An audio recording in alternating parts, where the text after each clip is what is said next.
Թուրք ադրբեջանական լրացու իշխանությունը փորձում է Հայաստանում կոտրի, Սասանի հայկականությունը պահող վերջին հենասյունը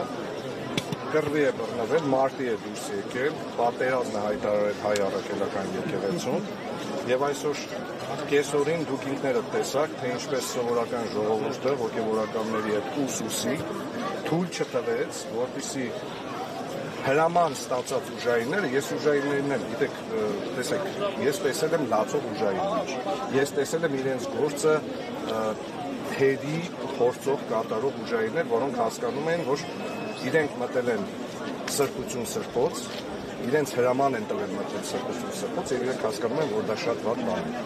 Եվ սովորական ժողովուրդը ոգևորականների հետ կողքի կանգնած թույլ չտվեցին, որպեսզի սրբազանին կարողանան վայրենավարի, բռի կերպով, որպեսզի հոգեկան հիվանդը բավականություն ստանա, որպեսզի հոգեկան հիվանդի հոգին հերթական անգամ փառավորվի։ Թույլ չտվեց ժողովուրդը, թույլ չտվեցին հոգևորականները։ Ուսուսի կանգնած կրկնում եմ, եւ գուցե հենց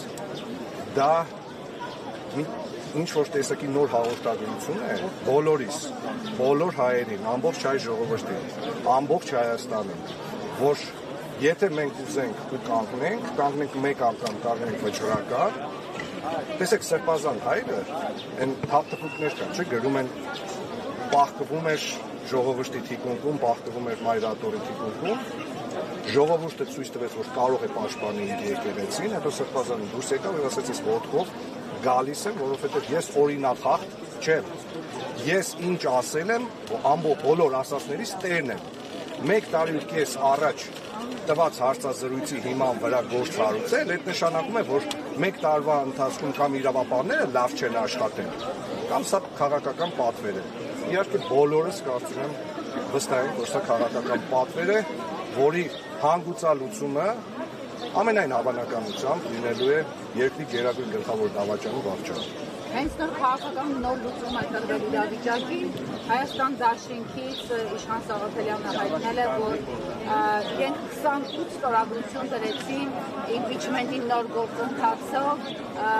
օրինակ Միքայել Աջափահյանի թեկնածությունը առաջադրելու թղթի տակ։ Ինչ կասեք այս մասով, մինչ այդ էլ պատիվ ունեմը փաստորեն առաջադրել էր եւ հանրապետական կուսակցությունը աջակցեց Դավիթ Սահակյանցյանի թեկնածությանը։ Սա նշանակում է, որ քաղաքական կոնսոլիդացիա կստեղծվի հենց Աջափահյանի շուրջ։ Ես կարծում եմ, այստեղ նաեւ պետք է Սրբազանի կարծիքը անպայման հարցնել եւ եթե Սրբազանը համաձայնվի, ես չեմ կասկածում, որ ընդդիմադիր կոնսոլիդացիայի դեպքում կլինի եւ այո, երկրում կձևավորվի նոր քաղաքական օրակարգ, բայց կարծում եմ պետք է մի քիչ սպասել եւ հուսանք, որ այդպես կլինի։ Փաշինյանը բավարարված չէ իրավիճակից եւ մենք այսօր տեսել ենք իմ գործընկերը մի քանի կազմում ֆիքսել է արտասնող ԱԾԱ-ականների։ Նրանք թաքցնում են իրենց աչքերը, որպեսզի չնկատեն արդյունքները։ Սա նշանակում է, որ ուժայինը այդուհանդերձ չի գնում հաստատությունը կատարելու։ Տեսեք, պայի դրության այո իր իշխանությունը ուժայինների շրջանում Փաշինյանը այսպես ձևակերպում է։ Րոպե 1 արագությամբ գրվող ստատուսները խոսում են նրա մասին, որ կառավարական ամառանոցներում հիստերիա է ջրում, որովհետև իրենք չէին սպասում, որ ինչ էր ուզում տեսներ հոգեկան հիվանդը, ուզում էր տեսներ, որ Սրբազանին, չգիտեմ, բերման են ենթարկում, գուցե եւ արյունալի տեսարաններ, բայց այսօր դա տեղի չունեցավ եւ եթե դուք ուշադիր լինեք, հիմա այստեղ կանգնած հարյուրավոր ոստիկանների դեմքին չի նկատվում այն ագրեսիա, որը կար գուցե նախկինում, որովհետեւ իրենք էլ են մարդ, իրենք էլ են հայ, իրենք էլ հասկանում են, որ տեղի է ունենում վատագույն բաներից մեկը, որը կարող է տեղի ունենալ հայի ու հայկականության հետ։ Այնպես որ րոպե 1 իշխանական բուրդը թե ոչ։ Նաև փախի մասին է խոսում Արսեն Թովոսյանի ողբային մեկ գրած ստատուսներ, ինչ որ անիմաստ գրեհի բաների մասին աթեիստ Արսեն։ Դե այդ մարդիկ պատանդ են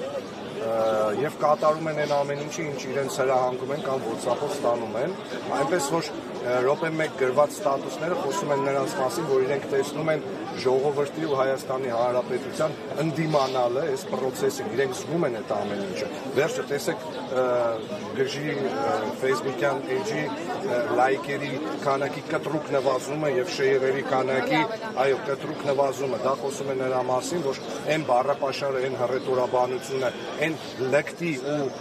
ղեկավարին ոչ հարիր լեքսիկոնը, որով նա փորձում է հարաբերվել 1700 տարուց ավել հայկականությունը, Հայաստանի մշակույթը, պատմությունը, լեզուն պահող կառույցի հետ, ժողովուրդը դա չի ընդունում եւ ժողովուրդը դա մերժում է։ Ինքը այսօր մարդը թե քաղաքացիների մտիկում եւ իրան կողմում քնի թե մնա դրսում ու պայքարը նոր որակ ստանա։ Ես կարծում եմ, որ քաղաքացիները հիմա կանգնած են շատ կարևոր վերլուծության առջև։ Եթե նույնիսկ այսօր այստեղ հավաքված քաղաքացիները նրանց թիվը ձեզ համար բավարար է, արդյոք կարծում եք, որ այս իրավիճակում այսքան քաղաքացի կհավաքվի։ Ես կարծում եմ, որ եթե Սրբազան հայրը փորձում է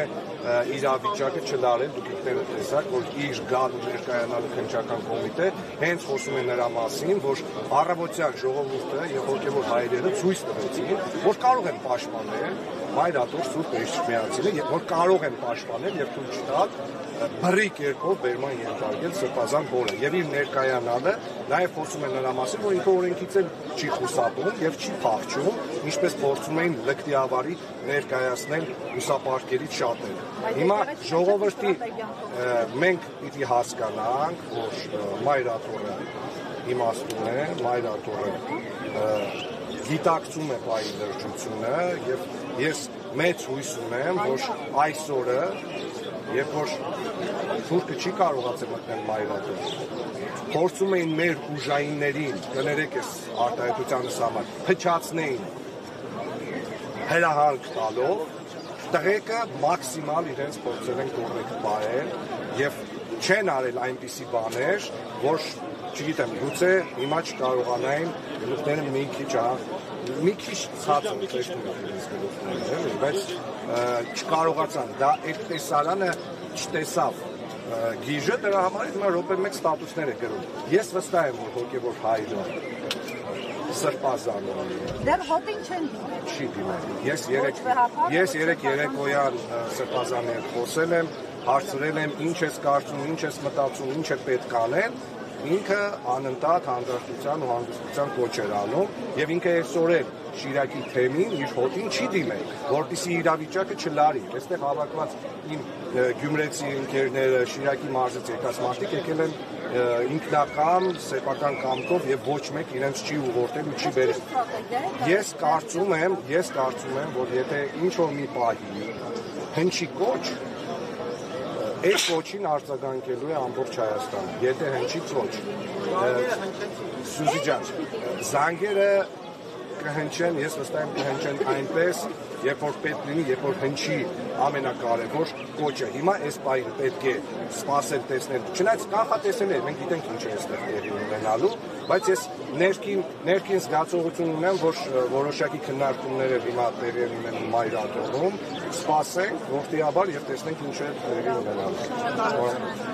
Հոգեորականները կարծես միասնական հաղորդում ունեն պատրաստում։